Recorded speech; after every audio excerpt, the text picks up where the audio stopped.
beloved. Welcome to the final week of our Lent Reflections, Holy Week 2024. Thank you for joining me and for journeying with me all through this season of Lent. I hope you've been truly blessed and you've shared the blessings of these reflections with your family, relatives, and friends. I want to thank very especially those who have given us feedback, helping us to get better. I want to thank in a very special way my recording editor, Brother Dan Okore, and his beautiful wife, Akwebe, for making sure that these videos are out there. God bless you guys, and hope these reflections continue to go far and wide. So, brothers and sisters, today is Monday in Holy Week, and our liturgical readings are from the prophecy of Isaiah chapter 42 from verse 1 to verse 7, and John's Gospel chapter 12 from verse 1 to verse 11. I'm going to be reflecting today with you on the theme, Only the Best is Good Enough for the Lord. So, this is the final week of Jesus' life physically on earth. In a few days' time, it will be Passover, the very Passover in which he will be crucified. And he has come today to Bethany, where Mary and Martha and the recently resurrected Lazarus live. His disciples are with him, including Judas Iscariot. And they are all standing on the brink of history, the brink of the greatest event that would ever take place, the death of Jesus Christ for the salvation of the world. And except Jesus himself, none of them knew what was about to take place. Now, because today's text comes from John's narrative and not from the Synoptic Gospels, we're told that Jesus is at supper with his beloved friends, Mary, Martha, and Lazarus. In the Synoptic Gospels, he is in the home of a man called Simon the leper. And the woman who comes in is not identified. But John tells us that it's the home of Mary, Martha, and Lazarus. And it is Mary that does something which only love can do. Mary took the most precious thing she had and she lavished it all on Jesus. Her love was not measured or calculated, but it was extravagant. Mary's action was motivated by one thing,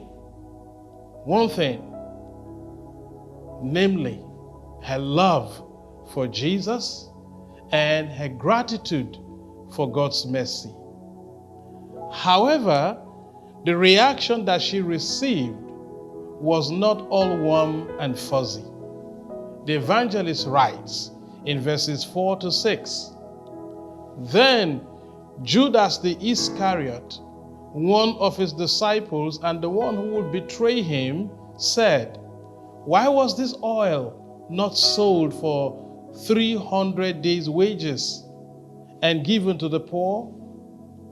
He said this not because he cared about the poor, but because he was a thief and held the money bag and used to steal the contributions." My brothers and sisters, Judas shows no modicum of appreciation for what Mary has done.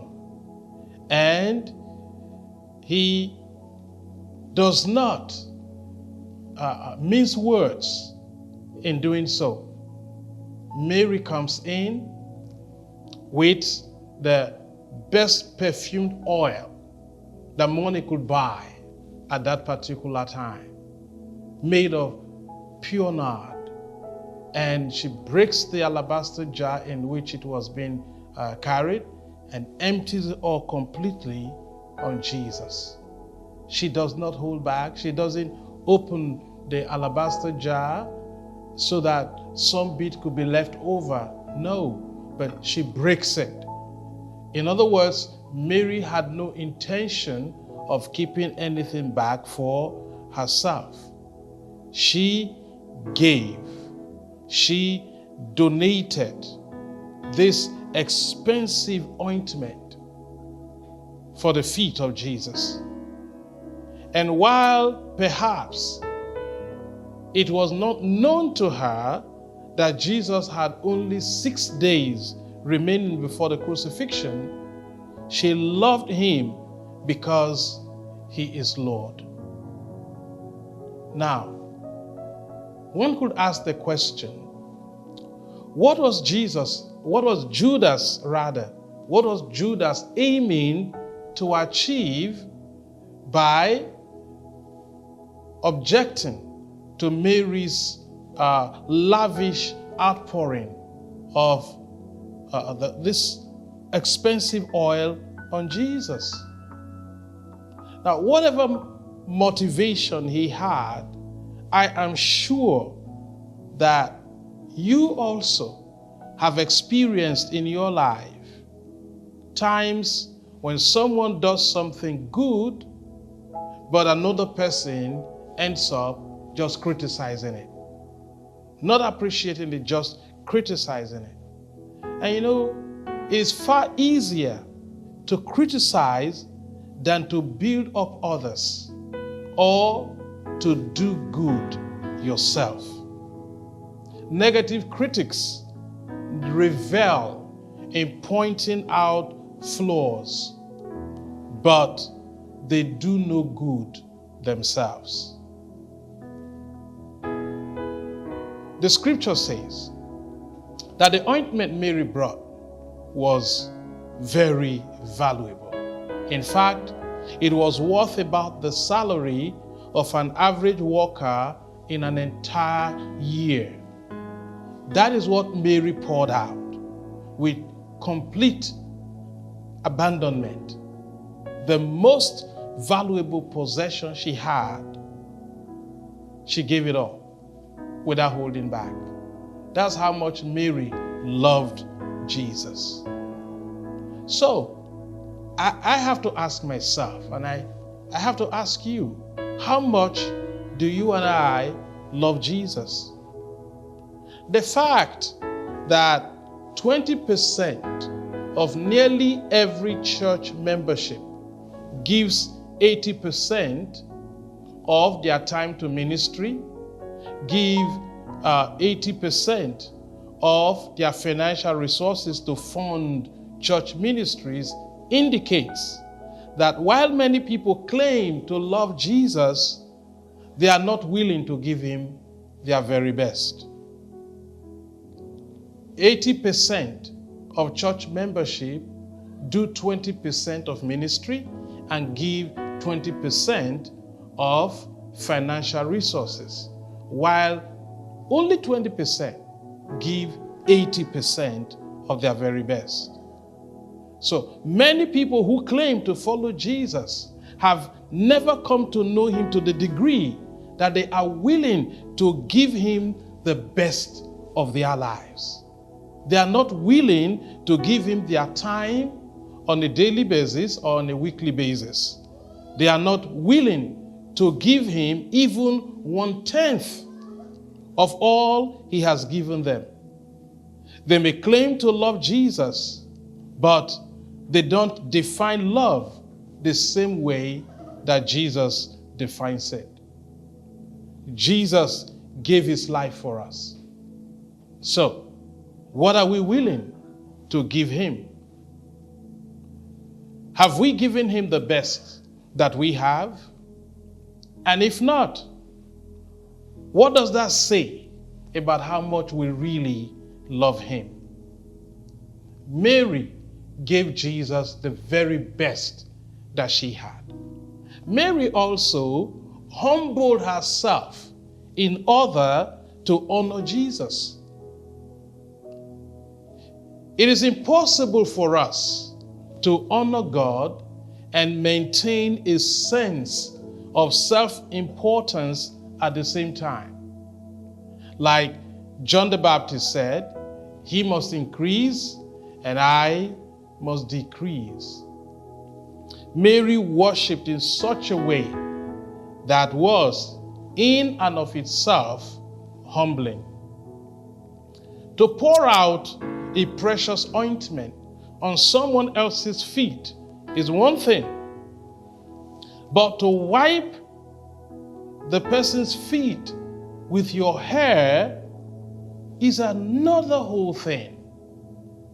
Mary gave up her pride without regard for what others thought about her and what others would say about her. She would worship him and honor Jesus in total humility.